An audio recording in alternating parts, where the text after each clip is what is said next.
Ujenzi wa jengo la ghorofa linajumuisha madarasa 20, matundu ya kawaida ya vyoo 35 na matundu ya vyoo kwa wanafunzi wenye mahitaji maalum 10. Ujenzi huu ulilenga kuongeza idadi ya madarasa na kutoa nafasi ya kisasa ya kujifunza na mazingira bora kwa wanafunzi wa Kipunguni na maeneo ya jirani. Manufaa ya mradi.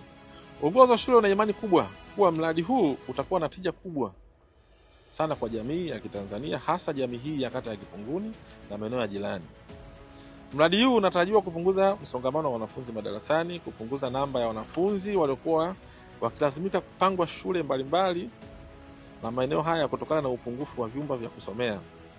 Kwa hakika utachangia pakubwa katika uboreshaji wa taaluma ya shule hii kutokana na mazingira ya ufundishaji na ujifunzaji kuwa rafiki. Uongozi wa shule unapenda kutoa shukrani za dhati kwa Mheshimiwa Rais Daktari Samia Suluhu Hassan, Rais wa Jamhuri ya Muungano wa Tanzania, kwa dhati yake njema, kwa dhamira yake njema na makusudi kabisa ya kuamua kuboresha elimu kwa maana ya uboreshaji wa miundombinu ya utoaji wa elimu unaoendelea nchi nzima. Tunasema shukrani.